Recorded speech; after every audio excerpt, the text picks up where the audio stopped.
Hey Dragonauts, Astralsflame here, tapping out to talk about Dimir Midrange by USG Delivery. Just like how I'm tapping out, why don't you tap out on the subscription button to stay up to date on all the new standard best of 3 decks for Magic the Gathering. And with that, let's battle on in, get some mid-range plays rolling, and talk about Dimir and what it wants to do. Dimir Midrange has definitely been an up-and-coming deck in the standard meta, and it proves just how good the combination of black and blue is.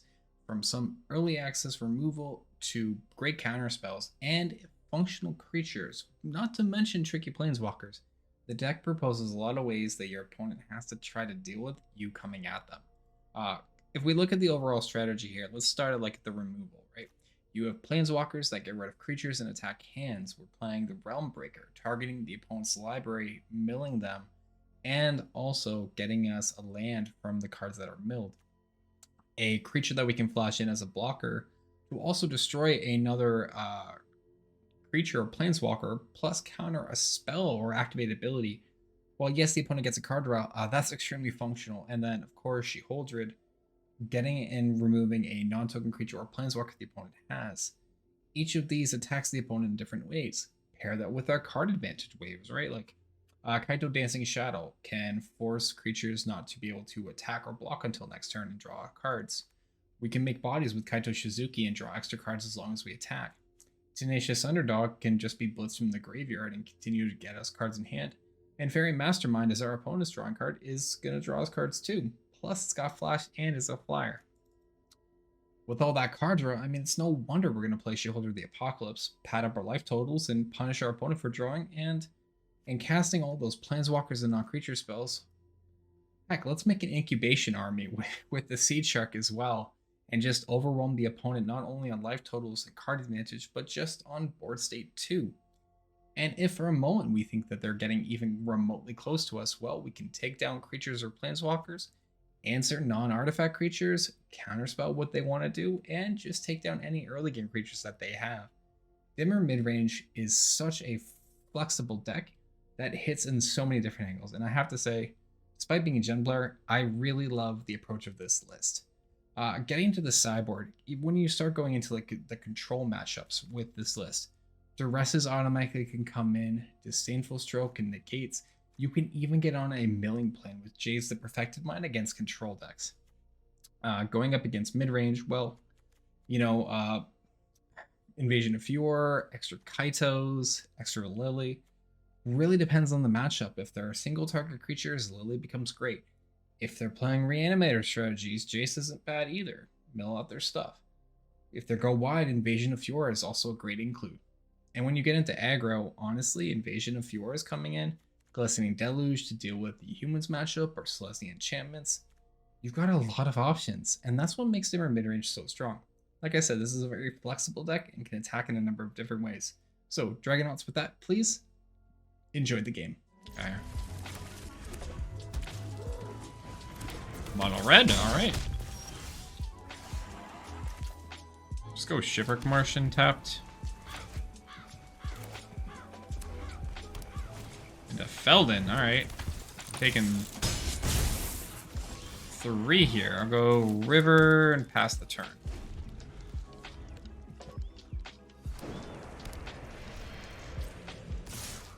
I think I'm gonna go for the throw at the Feldon. Deny that extra card draw. Go to 15, right? Furnace Punisher. Why is everyone on the Furnace Punisher kick? Holy.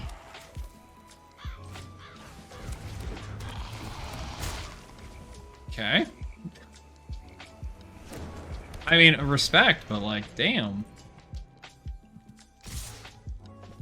Hey, what's going on, Counterman? How you doing? I mean, they have a kill spell in hand. I have no way to stop it. I'll just go to 9.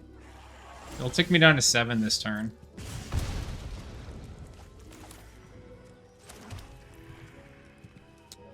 What's the best thing I want to do here? How you doing? I'm doing all right, bud. I'm doing all right. I'm just trying to get up to diamond tonight. Okay, let's force the sacrifice on the Swift Spear. No glasses? Oh, I'm just wearing my contacts tonight. I'm just wearing my contacts. Yep. So that takes out that. Problem is my life. I mean, so like... I have Sheoldred next turn. So I have to go for Incubator block here. And then I imagine they have Play with Fire. Or Lightning Strike. Yeah. That still kills the Furnace Punisher, though. That's not the worst thing. Now I go to 5. Okay, and then I cast in Sheoldred. Make the Punisher go away. Say no attacks and pass. There's the adversary kick, sure. And then Play with Fire. Killing the 2/2, alright. Sure. Underground River is not amazing. Let's cast in Kaito. And I'll make a 1/1 blocker. Dimir Control? No, it's Dimir Midrange. It was USG Delivery's list. I was trying some aggro and it wasn't really working out for me. Pass on the opponent's side. That's interesting. Let's go ahead and just up Kaito. Nice, yeah, it's pretty fun. Cut down, all right. Discard the Underground River. Cast in Mirrex. Say no attacks and pass. Is usually good. We were just trying it. Like it's better in best of 1, but not as great in. It does okay in best of 3. I can't make disappear. It doesn't do enough. So they just have the Lightning Strike. Like I lose here.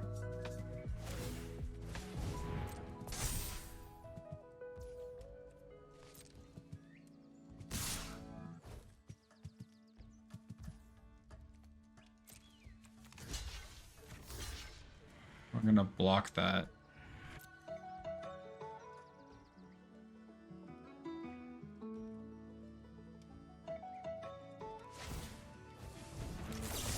Got him. Okay. I was hoping they'd do that, because now I just get the trait on their... Yeah. Okay.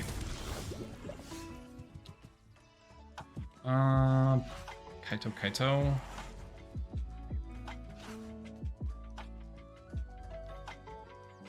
Could just make another ninja. It's another blocker.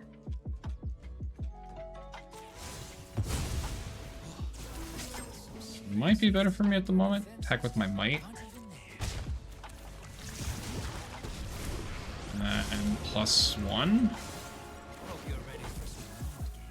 Alright, cut down's useful. And in best of 3, ooh.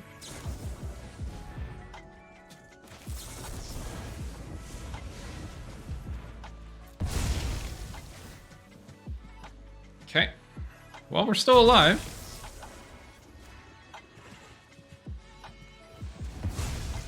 Still campaign on the one that taps you out for the turn, my friend. Ay.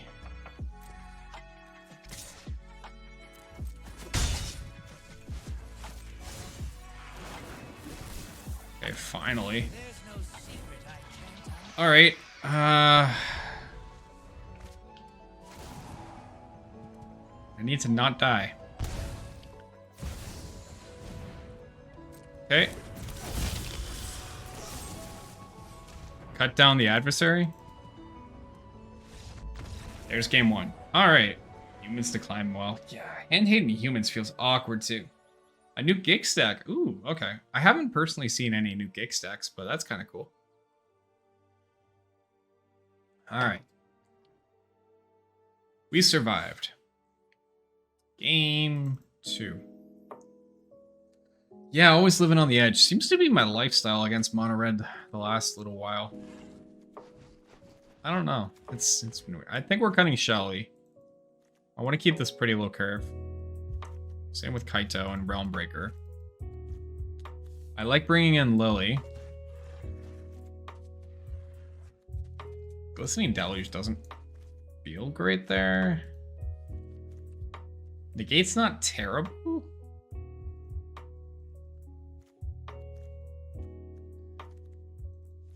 Like, is it 2 negates? I guess 1 negate. I guess I could bring in 1 negate and still keep in Shelly on 5.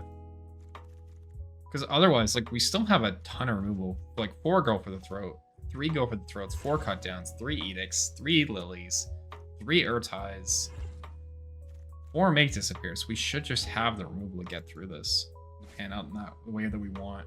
But hello, cut down, go for the throat. Yeah, okay. Can do that. Like Darkslick Shores, go for the throat. Starting off with a Swift Spear.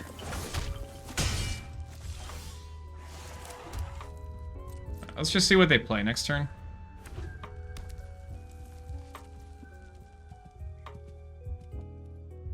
Okay.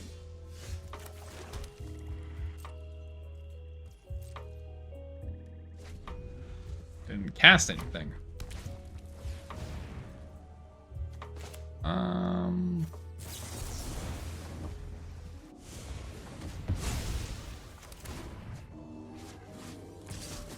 Okay.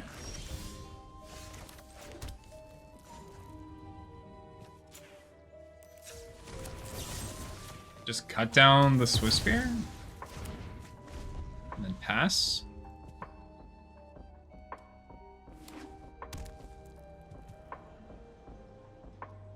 Played in Sokenzen. Okay. Just gonna make disappear it again.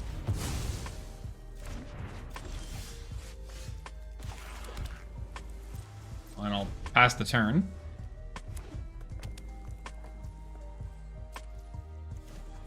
We'll make a little Mirrex. I got a 1/1. He's adorable. Play that in, and I'm gonna poke in for 1. I'm not playing in Kaito yet. I want to hold up both my counterspell and my go. Like, if they use a lightning strike on me to 15, like, by all means. There's only 2 cards in hand. Sure, that's fine. I'll let you kick it.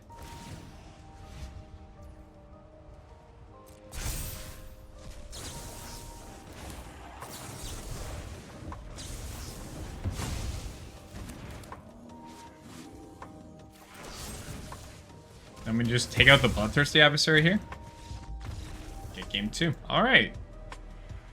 Dragonauts, thank you so much for sticking around to the end of the video. It's always appreciated. Please remember to tap that subscribe button to stay updated on all the new standard best of 3 decks for Magic the Gathering. And as always, keep believing. I'll catch you next time.